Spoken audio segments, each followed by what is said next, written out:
Foundation एक building structure के सब स्ट्रक्चर को कहते हैं जो ग्राउंड लेवल से नीचे के हिस्से को कहते हैं। एक बहुत ही अहम किरदार निभाता है एक बिल्डिंग के स्ट्रक्चर में जब स्ट्रक्चर का लोड फाउंडेशन सॉइल में ट्रांसफर होता है। सिविल इंजीनियर स्किल्स में एक बार फिर आपका खुशामदीद। फाउंडेशन दो तरह के होते हैं, shallow foundation, deep foundation. Shallow foundation फिर दो तरह में डिवाइड हो जाता है, फुटिंग, राफ्ट मैट फुटिंग। उसके बाद फुटिंग 5 तरह के होते हैं, isolated footing, combined footing, strip footing, strap footing, spread footing.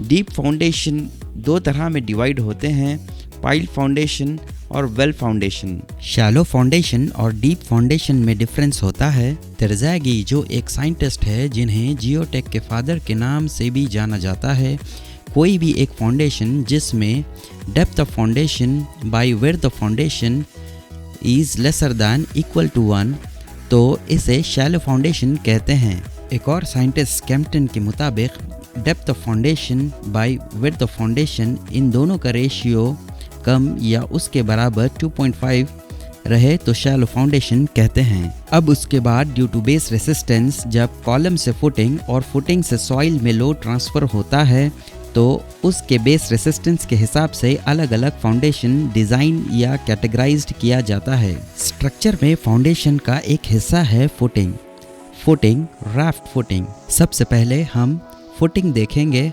Footing के अंदर आइसोलेटेड फुटिंग देखेंगे। आइसोलेटेड फुटिंग 3 तरह के होते हैं, सिंपल फुटिंग को हम फ्लैट, प्लेन, पैड या रेनफोर्स्ड। आइसोलेटेड फुटिंग ये हर कॉलम के नीचे अलग अलग बनाया जाता है। आइसोलेटेड फुटिंग का शेप आम तौर पर स्क्वायर, रेक्टेंगुलर, सर्कुलर शेप में रहता है। उसके बाद है स्लोप या आइसोलेटेड फुटिंग। ये एक इकोनॉमिकल फुटिंग है। इसमें कंक्रीट या रेनफोर्समेंट की मिकदार बहुत कम इस्तेमाल होती है जब प्लेन या स्टेप फुटिंग से हम कंपेयर करते हैं। और फिर उसके बाद है स्टेप्ड फुटिंग। पहले इस किस्म की फुटिंग कंस्ट्रक्ट किया जाता था और अब इस किस्म की फुटिंग कंस्ट्रक्ट की नहीं जाती। ये इसलिए इस टाइप की फुटिंग इकोनॉमिकल नहीं होती। तो अभी तक हमने देखा शैलो फाउंडेशन में फुटिंग्स में आइसोलेटेड फुटिंग्स के टाइप्स। तो ये थे हमारे आइसोलेटेड फुटिंग के टाइप्स। अब हम देखेंगे कंबाइंड फुटिंग।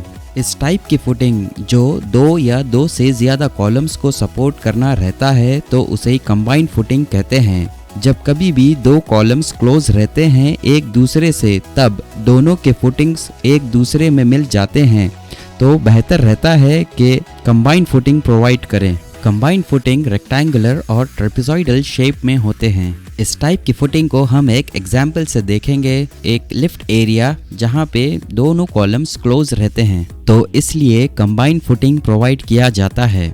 अब हम देखेंगे स्ट्रिप फुटिंग। एक लोड बेयरिंग वॉल जिसका लोड कंटिन्यूस रहता है और इंडिविजुअल फुटिंग्स कंटिन्यूसली प्रोवाइड करने के बजाय स्ट्रिप फुटिंग डाला जाता है।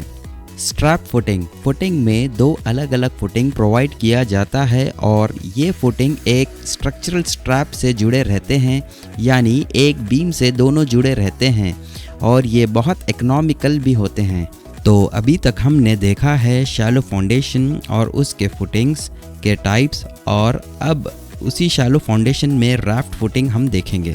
राफ्ट फुटिंग को हम मैट फुटिंग भी बोलते हैं। जब कभी भी स्ट्रक्चर का लोड बहुत हैवीली ट्रांसफ़र होता है और ज़मीन का सॉइल प्रेशर बहुत कम रहता है तब फुटिंग को ज़्यादा जगह की ज़रूरत होती है लोड ज़मीन में ट्रांसफ़र करने के लिए। तो लोड को लार्ज एरिया में फैलाने के लिए और वो भी कम डेप्थ में ट्रांसफ़र करने के लिए राफ्ट फुटिंग प्रोवाइड किया जाता है। अब हम देखने वाले हैं डीप फाउंडेशन। तेरज़ागी के मुताबिक deep foundation depth of foundation by width of foundation is greater than 1 तो हम उस फाउंडेशन को डीप फाउंडेशन कहते हैं। डीप फाउंडेशन 3 तरह में क्लासिफाई किया गया है बेस और साइड रेसिस्टेंस को कंसिडर करते हुए। सबसे पहले पाइल फाउंडेशन, उसके बाद वेल फाउंडेशन, फिर उसके बाद फुटिंग फाउंडेशन। तो हम इस वीडियो को समराइज़ करेंगे।